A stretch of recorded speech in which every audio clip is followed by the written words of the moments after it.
नमस्कार दोस्तों, आज एक और पारिवारिक कहानी में मैं आपका स्वागत करती हूँ। आज की कहानी है, जब बूढ़े लाचार माता पिता पहुँचे बेटे के घर तो उन्होंने ऐसा क्या देखा कि उनकी आंखों से आंसू नहीं रुके। बच्चों के साथ रहने के मामले में मनीषा व निरंजन के सुने सुनाए अनुभव अच्छे नहीं थे।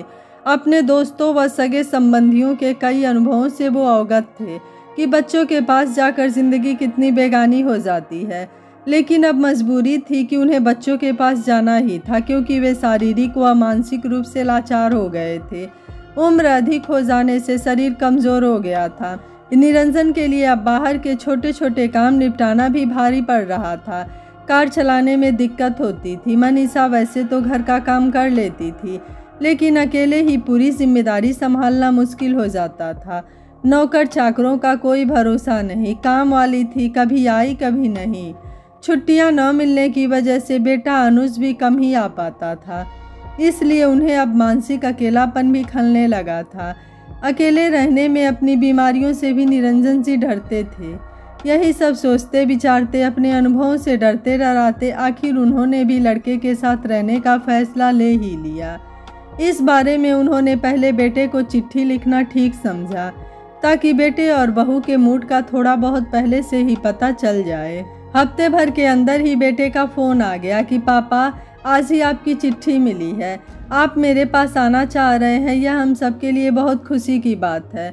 बच्चे और नीता तो इतने खुश हैं कि अभी से आपके आने का इंतज़ार करने लगे हैं। आप बताइए कब आ रहे हैं? मैं लेने आ जाऊं या फिर आप खुद ही आ जाएंगे? फ़ोन पर बेटे की बातें सुनकर निरंजन की आंखें भर आई। प्रत्युत्तर में बोले, हम खुद ही आ जाएंगे बेटे। परसों सुबह यहाँ से टैक्सी से चलेंगे और शाम 7 बजे के आसपास वहाँ पहुँच जाएंगे। ठीक है पापा, कहकर बेटे ने फ़ोन रख दिया। अनुज हमारे आने की बात सुनकर बहुत खुश है, निरंजन बोले। अभी तो खुश है, पर पता नहीं हमेशा साथ रहने में कैसा रोक हो, मनीषा अपनी शंका जाहिर करती हुई बोली। सब अच्छा होगा मनीषा, निरंजन दिलासा देते हुए बोले। शाम के 7 बजे जब निरंजन और मनीषा बेटे के घर पर पहुँचे तो बेटे, बहू और बच्चे उनके इंतज़ार में बैठे थे। दरवाजे पर टैक्सी रुकने की आवाज़ सुनकर चारों घर से बाहर निकल पड़े। दादाजी कहते हुए दोनों बच्चे पैर छूते हुए उनसे चिपक गए। बेटे बहू ने भी पैर छुए। सब ने एक एक सामान उठा लिया, यहाँ तक कि बच्चों ने भी छोटा सामान उठाया और सब एक साथ अंदर आ गए। मन में शंका था कि थोड़े दिन रहने की बात अलग थी, पर हमेशा के लिए रहना न जाने कैसा हो। नीता चाय नाश्ता बनाकर ले आई। सभी बैठकर गपशप करने लगे। मम्मी पापा, आप फ्रेश हो लीजिए। बहू नीता बोली, इस कमरे में आपका सामान रख दिया है, आज से यह कमरा आपका है। यह कमरा हमारा, पर यह तो बच्चों का कमरा है। बच्चे छोटे वाले कमरे में शिफ्ट हो गए हैं मम्मी पापा। लेकिन तुमने बच्चों का कमरा क्यों बदला बहू? उनकी पढ़ाई लिखाई डिस्टर्ब होगी, फिर उस छोटे से कमरे में दोनों कैसे रहेंगे? कैसी बात कर रही हैं मम्मी जी? आप घर के सबसे बड़े, क्या सबसे छोटे कमरे में रहेंगे? बच्चों की पढ़ाई और सामान वगैरह के लिए अलग कमरा चाहिए। रात में तो दोनों आपके साथ ही घुसकर सोने वाले हैं, नीता हंसते हुए बोली। मनीषा को सुखद एहसास हुआ। बेटा तो अपना ही है, लेकिन बहू के मुंह से ऐसे शब्द सुनकर जैसे दिल की शंकाओं का कठोर दरवाज़ा थोड़ा सा खुल गया। सुबह बहुत देर से नींद खुली। निरंजन उठकर बाथरूम हो आए। अंदर खटर पटर की आवाज़ सुनकर नीता ने चाय बना दी। उस दिन रविवार था, बच्चे व अनुज भी घर पर थे। चाय की ट्रे लेकर नीता दरवाजे पर खटखट कर बोली, मम्मी जी चाय। आजा बेटी, अंदर आजा, निरंजन बोले। नींद ठीक से आई पापा? नीता चाय की ट्रे मेज पर रखते हुए बोली। हाँ बेटी, बहुत अच्छी नींद आई। बच्चे और अनुज कहाँ है? मनीषा ने पूछा। सब उठ गए हैं। बच्चों ने तो अभी तक दूध भी नहीं पिया है। कह रहे थे कि जब दादाजी उठ जाएंगे तो वे चाय पिएंगे और हम दूध। तुमने भी अभी तक चाय नहीं पी? मनीषा ट्रे में चाय के 4 कप देखकर बोली। मम्मी जी, हम एक बार की चाय तो पी चुके हैं, दूसरी बार की चाय आपके साथ बैठकर पिएंगे। तभी बच्चे व अनुज कमरे में घुस गए और दादा दादी के बीच में बैठ गए। दादाजी, पापा कहते हैं आपसे बहुत डरते थे। आप जब ऑफिस से आते थे तो वह एकदम पढ़ने बैठ जाते थे। सच्ची? पोता बोला।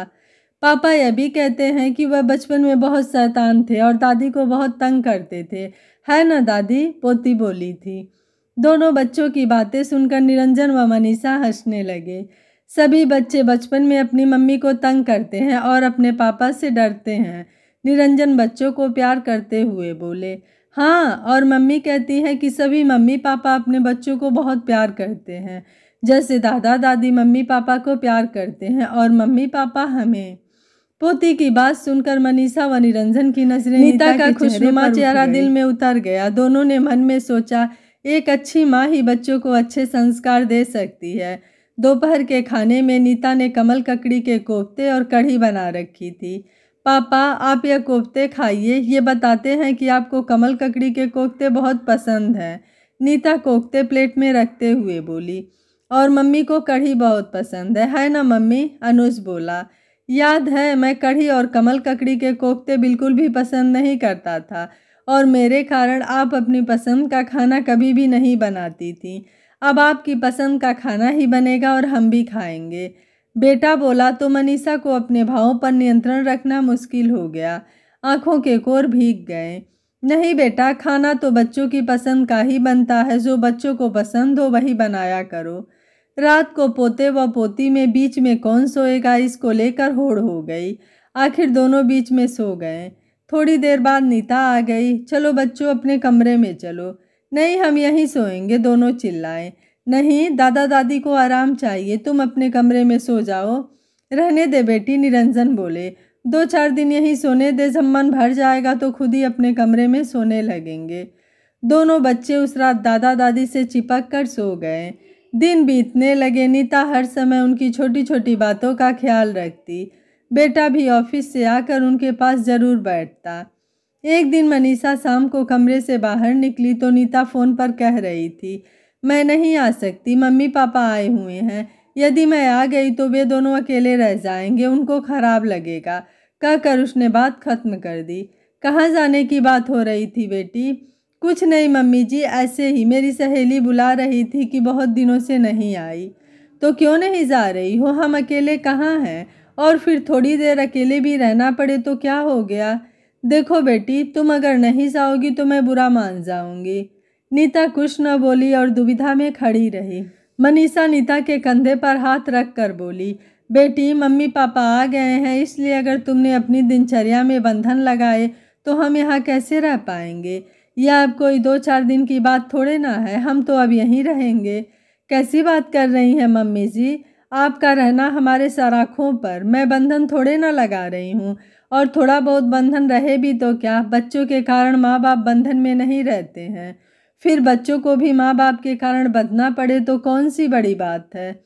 नीता की बात सुनकर मनीषा ने चाहा कि उसको गले लगाकर खूब प्यार करे। मनीषा ने नीता को जबरन भेज दिया। धीरे धीरे मनीषा की कोशिश से नीता भी अपनी स्वाभाविक दिनचर्या में रहने लगी। उसने 1-2 किटी भी डाली हुई थी तो मनीषा ने उसे वहाँ भी जबरदस्ती भेजा।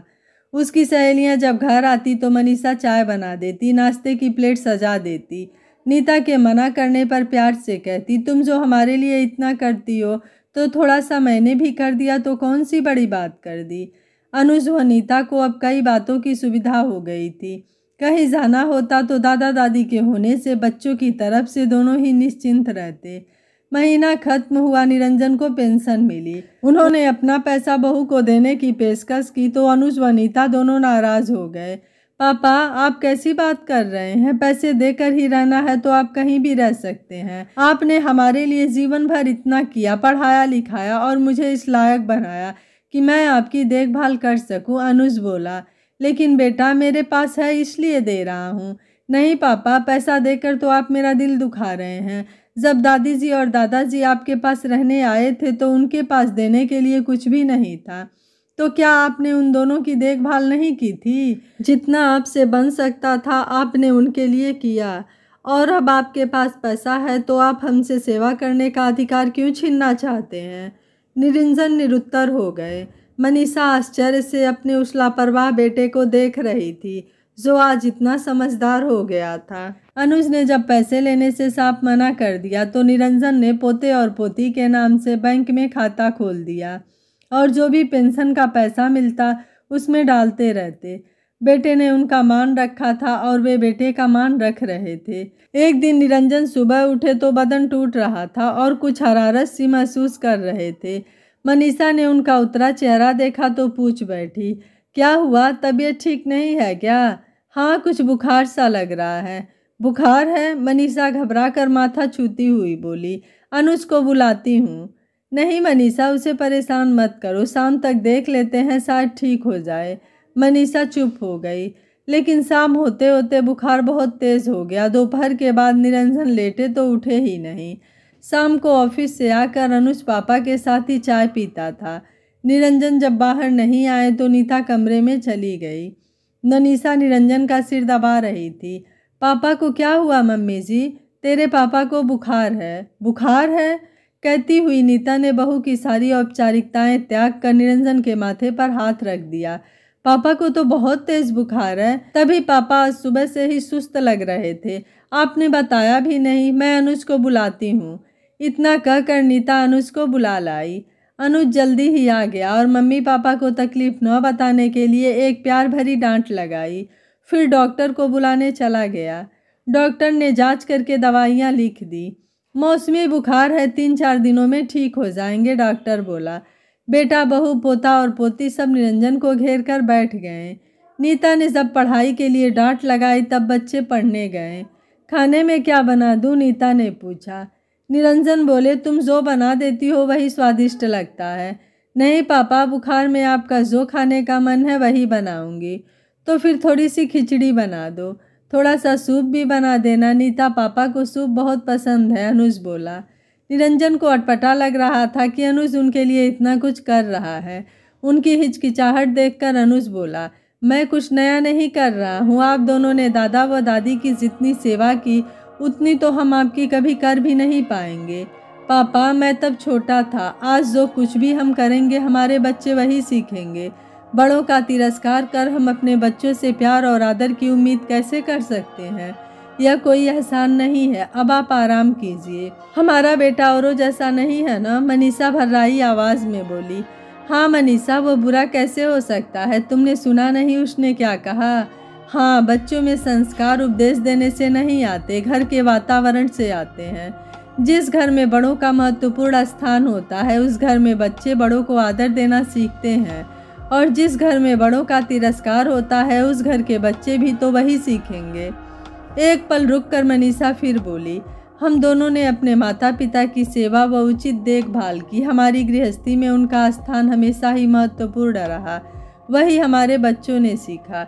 लेकिन अधिकतर लोग अपने बच्चों से तो सेवा व आदर की उम्मीद करते हैं, लेकिन वे अपने जीवन में अपने बड़ों की मौजूदगी को भुला चुके होते हैं।